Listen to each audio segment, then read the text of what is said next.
Baik, Assalamualaikum warahmatullahi wabarakatuh. Yang terhormat kepada Bapak Dr. Wirmi Eka Putra, SE, MSI, selaku dosen pengampu mata kuliah akuntansi syariah, serta teman-teman yang saya banggakan. Pertama-tama, perkenalkan, saya Dimas Pradityo selaku moderator sekaligus pemateri yang akan mempresentasikan materi mengenai fikih dan zakat.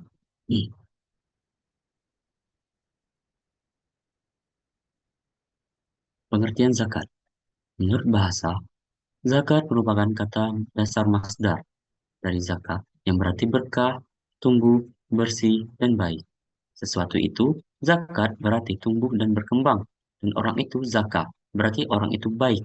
Zakat dari segi istilah fikih berarti sejumlah harta tertentu yang diwajibkan Allah Subhanahu wa taala diserahkan kepada orang-orang yang berhak. Di samping berarti mengeluarkan jumlah tertentu itu sendiri.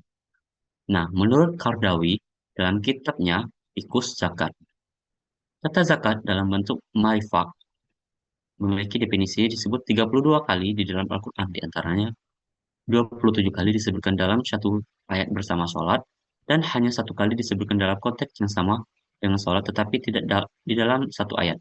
Allah berfirman, yaitu orang-orang yang khusyuk dalam sholatnya, Al-Mu'minin ayat 2, dan orang-orang yang menunaikan zakat, Al-Mu'minin ayat 4.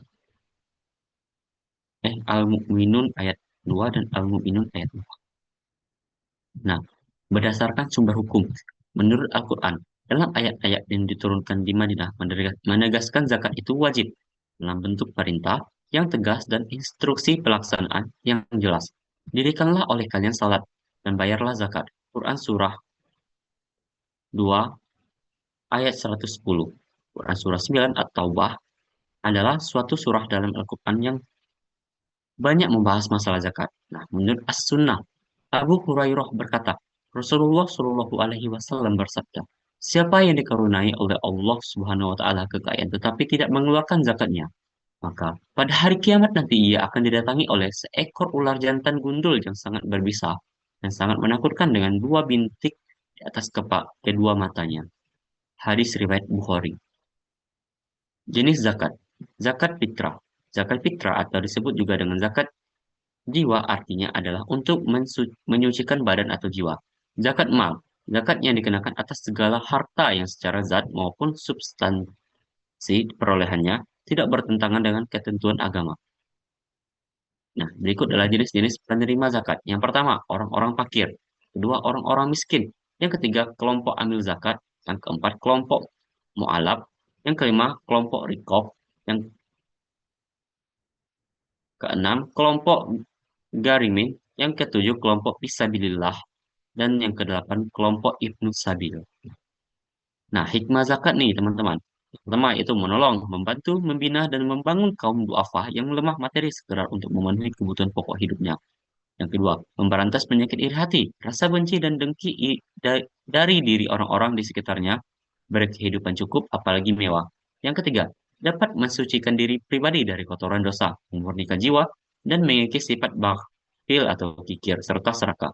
Serta yang keempat, dapat menunjang terwujudnya sistem kemasyarakatan Islam yang berdiri atas prinsip-prinsip umat wahidan atau umat yang satu, musawah, atau persamaan derajat dan kewajiban. Uh, Ukhuwah Islamiyah, persaudaraan Islam, dan takaful ijtima, tanggung jawab bersama. Di sini adalah perlakuan PSAK 109. Sesuai PSAK 109, lapor keuangan Amil terdiri dari yang pertama laporan posisi keuangan, yang kedua laporan perubahan dana, yang ketiga laporan perubahan aset kelolaan, yang keempat laporan perubahan aset kelolaan, serta yang kelima laporan arus kas, dan yang keenam laporan atas catatan laporan keuangan. Nah, itu saja yang dapat saya sampaikan. Wabillahi taufiq wal hidayah. Wassalamualaikum warahmatullahi wabarakatuh.